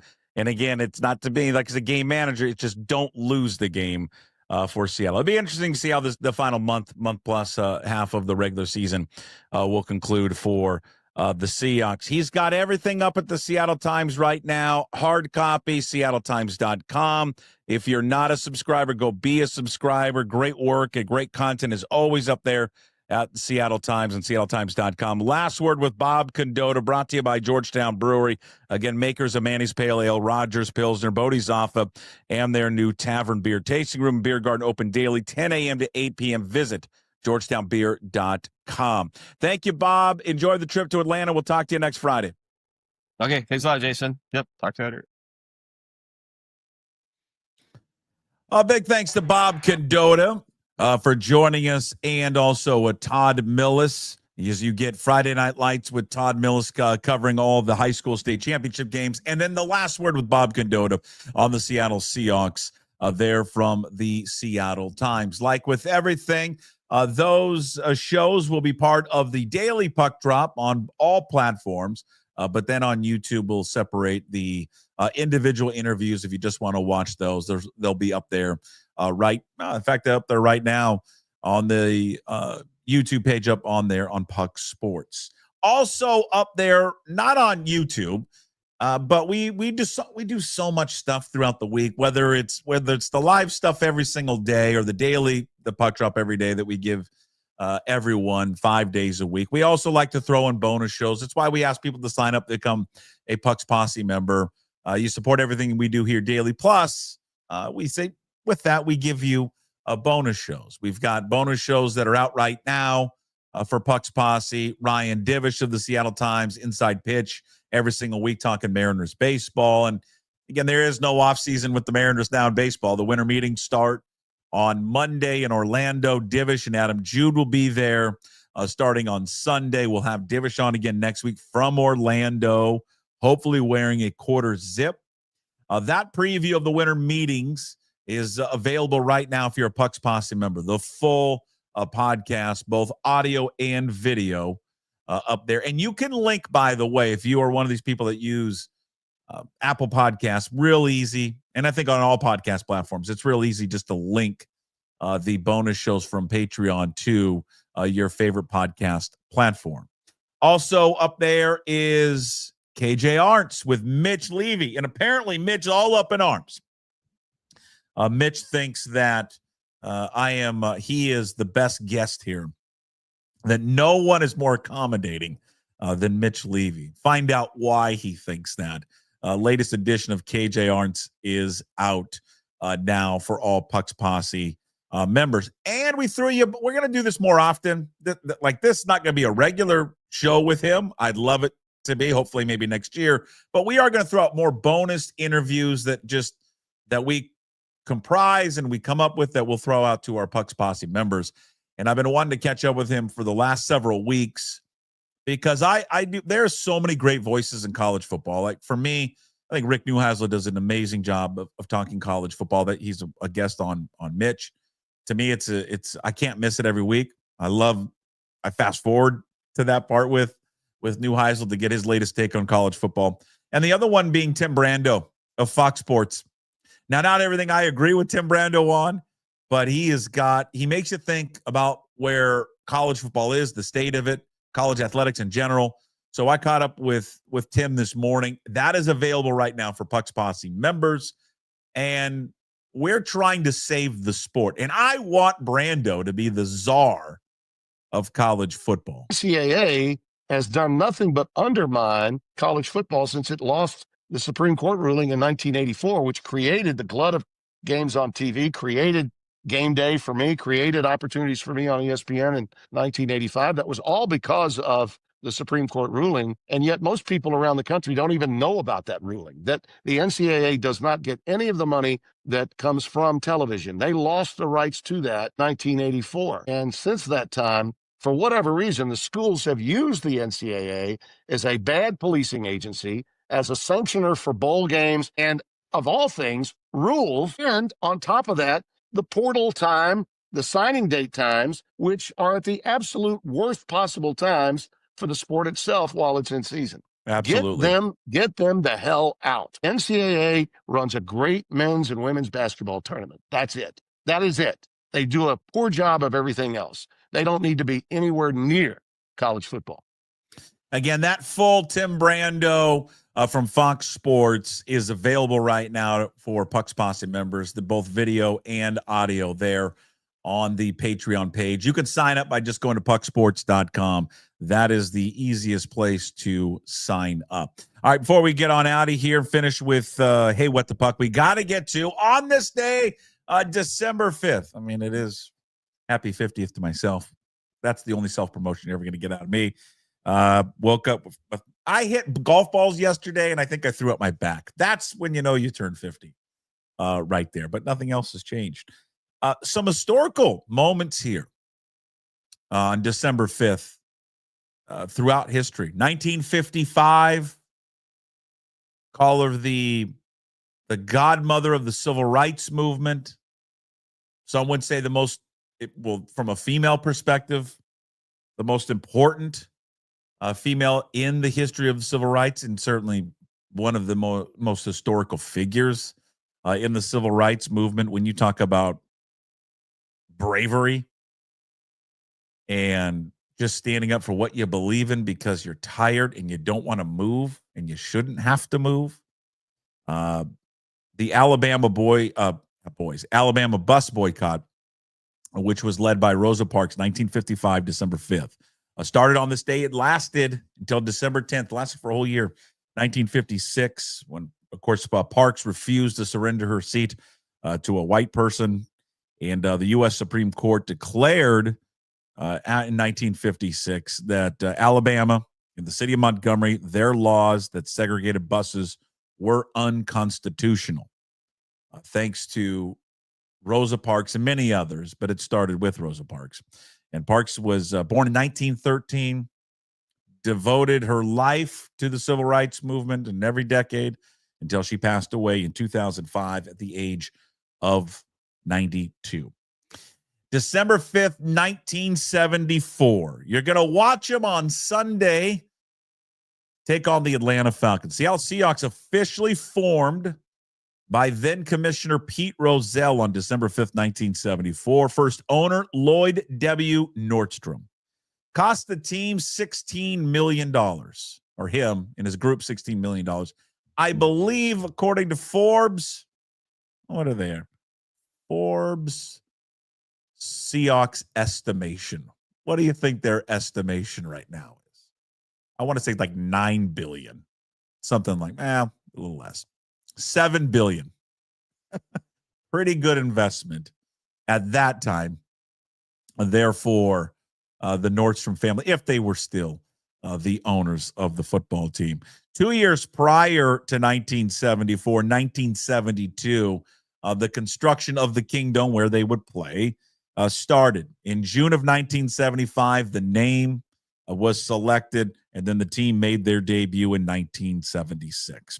All right, December 5th, we celebrate some birthdays. Walt Disney, born on this day. He would have celebrated, if he were still alive, his 114th birthday today. Walt Disney was born in Chicago, moved out to California in the 20s. Along with his brother, they create the Walt Disney Studios. They developed Mickey Mouse in 1928. I think it worked. He opened Disneyland in 1955. Currently, the Walt Disney Company is worth, just around $189 billion. Not bad. No longer with us here on on this day in December 5th, South African anti-apartheid activist Nelson Mandela passed away in 2013 on December 5th. He was 95. Former presidential candidate, career politician, Bob Dole, dies of lung cancer in 2021 at the age of 98. And read up on this man. I did a whole, I think it was almost a semester on him of writing and just what he meant to television and what he meant to the movements of the 60s and the 70s. Norman Lear, he was a pioneer in television broadcasting. He died in 2023 at the age of 101. But his impact on the social norms and television broadcasting way ahead of its time. He was the creator of All in the Family, Archie Bunker, One Day at a Time, and one of the greatest shows. I mean, listen, Archie, All in the Family, and then his last show, The Jeffersons, are going to go down as one of the greatest shows of all time created there for television. Norman Lear, again, passing, would have been 103, but passing away a couple of years ago. All right. Hey, what the puck, as we wrap up the show. It's brought to you by Restoration One of North Seattle. It's your restoration company that lets you avoid the stress of water, fire, mold damage with their property restoration services, locally owned and operated. Give them a ring. Check them out on their website, restoration1.com, the North Seattle franchise. As you celebrate, listen, I'm celebrating a birthday today. If you're celebrating, birthday coming up, and I would say this is you hear this all the time. Celebrate, live every day like it's your last. Make sure that you're getting everything out of each passing day. And I do think as you get older, you are reminded of this on your birthday as you get older and older, is to cherish. Don't be sad of turning a certain age, and cherish it. And I would cherish it on me in particular on this day of a story that I read last night, and a very emotional story, and terrifically written and reported on by Elena Perry from the Spokesman Review. And I'll tweet it out later. I think it's a must read. And it hits close to home because I'm celebrating a birthday. This young man shares the same name as my son. It's a young man by the name of Owen Pitts. And he was honored on Thursday night at Medical Lake High School in Spokane, Washington. He's 20 years old. At the age of 5 years old, he was diagnosed with leukemia. And it had been absent from his life, radiation and chemotherapy and all of that, been absent from his life for about 15 years before a nurse indicated that it had come back. And it's terminal, and he was given 3 to 6 months to live. But Owen Pitts, as Elena Perry writes, has got a lot to smile about. He wanted a couple of things before he passes he would like to do. One was to attend a Kansas City Chiefs game, which he's going to do on Christmas with his family. He also wanted to, because he was an athlete, wanted to play basketball. Basketball is one of his favorite sports. He wanted to suit up for a varsity basketball game. And he also wanted to graduate from high school. Well, on Thursday, Medical Lake High School did something very special for him. He was playing a basketball game against Keona Benton. Head coach Brett Ward put him in the starting lineup and put him in the game. Scores a basket, and as soon as he scored a basket, his parents came out on the court. They stopped the game. They dressed him in his cap and gown, and the principal gave him an honorary diploma. Pitt saying to Elena Perry at the Spokesman Review, quote, "I don't really know how to describe it. It feels special." Rachel Pitts' mother said he gets that smile when he talks and thinks about it every time. Again, diagnosed with leukemia at the age of 5, radiation chemotherapy for 3 years. Again, he overcame it, but all of it led to leaving him with hearing loss. There was an IQ drop of all of the radiation that he went through. But again, he was living fine. He was doing great. He was playing high school basketball on the C team. He was doing track and field. But again, it was back in September when a nurse had noticed that he was dealing with a bunch of migraines.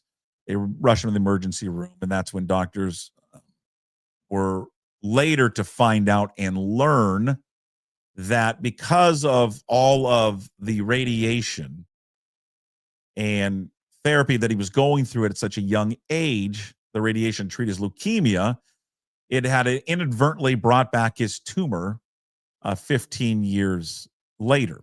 Rachel Pitts, his mother, said, "We want him," so they took him out of school and so they could care for him. And she said, "We want him to have a say in this because he's been through so much already." She says, "I know people look at his life as it's been cut short, but I look at it, we've already been given 15 extra years." Because that's what Rachel Pitts said about her son. In those 15 years, Owen Pitts has found his favorite memories. He's spending time with his family and friends, and he loves basketball. And he's always been working on a spot on that varsity basketball team with Coach Brett Ward, who's also a teacher there. And Ward said to the Spokesman Review, whenever I'd see him in the hallway, he'd come up to say and come up and talk to me, say, "Hey, Coach, I'm going to make varsity next year. I'm going to be working hard." I'd say, "Oh, and I can't wait. Sounds like a great plan." Ward ensured that plan would be realized, and he realized it there on Thursday. The team rallied behind Owen Pitts and wore special T-shirts that read on the front of them, or excuse me, on the back, reading "Ownership willingness, enthusiasm, noble. These were all traits that Ward said described Owen Pitts, which again are all the first letters spelling out his name. Ward said, quote, "That's something that I focus on with my kids is owning everything, the positive, the negative, the in-between. If you take responsibility for all of it, that goes an awful long way to making sure that you're always growing." And I think he's a perfect manifestation of that. Owen Pitts talking about that last night, Thursday at Medical Lake, after his parents had draped him in his cap and gown. He'd received his diploma. He had walked off the court. People are going crazy. He said, "My brother graduated, and it feels like I followed my brother's footsteps since he graduated." Next, he will be going along with his family. They've got front row seats at the Kansas City Chiefs game coming up on Sunday. It's what he wanted as one of his Christmas gifts. Owen says now that he's focused on choosing his senior quote for his yearbook. He's got a few contenders, but nothing solidified yet. Owen and his mother said they're taking each day as it comes. Rachel has described herself as a glass half full kind of person. And while she cries for her son and gets very emotional, she again says the 15 years that they've had together is well worth it, because it's 15 extra years that she had with him. She said in the paper, "Life is very short anyways. This is just really emphasized that, I think. Just like what's important, what's truly important, and really to let the small things go and enjoy people and family and be the kindest you can be."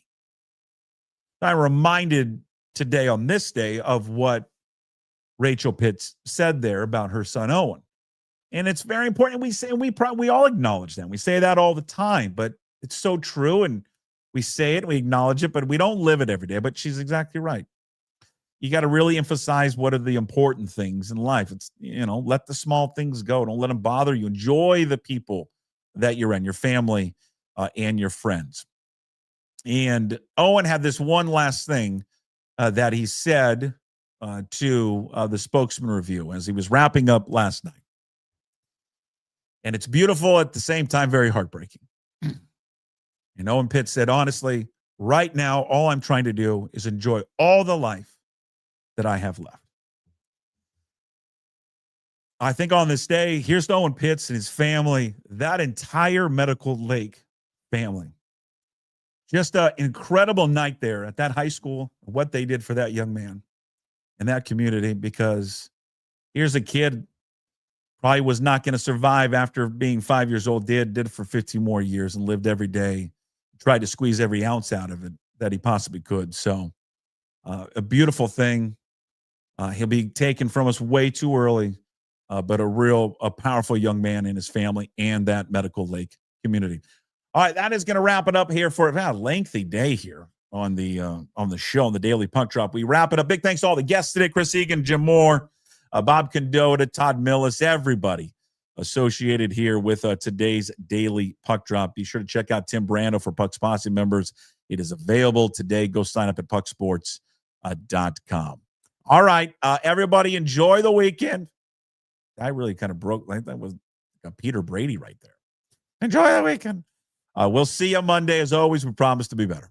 No shoes, no ties. Anybody like to smoke some pot? Yeah. I was born to lick your face.